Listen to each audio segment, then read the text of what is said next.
కావలి నియోజకవర్గ ప్రజలందరికీ శుభాకాంక్షలు తెలియజేస్తున్నా.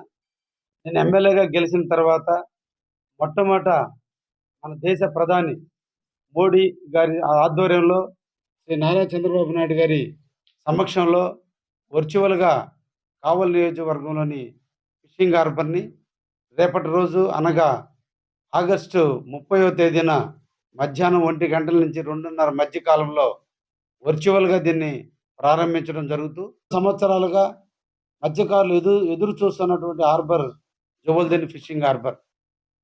ఆంధ్రప్రదేశ్‌లో దాదాపు 932 కిలోమీటర్ల పొడవున్నటువంటి సముద్రంలో కావలి, నెల్లూరు జిల్లాలో ఎక్కువ ప్రాంతం మత్స్యకారు సోదరులు నివసిస్తున్నారు. వారికి అందరికీ కూడా కలగా మిగిలిపోయినటువంటి జువల్దిని హార్బర్‌ని అనూహ్యమైనటువంటి రీతిలో 2018లో శ్రీ నారా చంద్రబాబు నాయుడు గారు ముఖ్యమంత్రిగా శంకుస్థాపన చేయటం, మరలా ఆయన చేతుల మీదనే దీన్ని ప్రారంభించడం కూడా రేపటి రోజున జరగబోతుంది. దేశంలో అభివృద్ధికి ప్రదాతగా మిగిలిపోయినటువంటి మోడీ గారు, రాష్ట్రంలో అభివృద్ధి ప్రదాత అయినటువంటి శ్రీ నారా చంద్రబాబు నాయుడు గారి ఇద్దరి సమక్షంలో రేపటి ఈ కార్యక్రమాన్ని నిర్వహిస్తున్నందుకు కావలి నియోజక ప్రజలందరి తరపున కూడా వారిద్దరికి కూడా అభినందనలు కూడా తెలియజేస్తున్నా. ఇంకా కావలి అభివృద్ధి చెంది తీరుతుంది.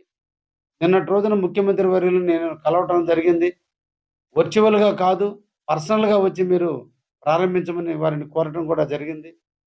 అయితే రాష్ట్ర ప్రభుత్వాన్ని 50%, కేంద్ర ప్రభుత్వం 50%తో ఏర్పడేటువంటి ఈ ఫిషింగ్ హార్బర్‌ని మోడీ గారు కావలి ప్రజలకు అంకితం చేస్తానని కోరిన మీదట వారు అడిగారు కాబట్టి చేయిద్దాం.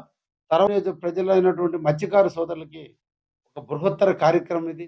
వారందరూ కూడా బోట్లు ఇవ్వాలి. వాళ్ళందరూ కూడా మత్స్య సంపదని ఆహ్, పట్టుకునే దాంట్లో ప్రభుత్వ పరంగా కావచ్చు, స్థానిక ఎమ్మెల్యేగా కావచ్చు, నేను అన్ని రకాల అండదండలు అందించడానికి కూడా సిద్ధంగా ఉన్నా. రాబోయే కాలంలో మత్స్యకారుల జీవితాల్లో వెలుగులు నింపుతామని కూడా ఈ సందర్భంగా ఆశిస్తున్నాను.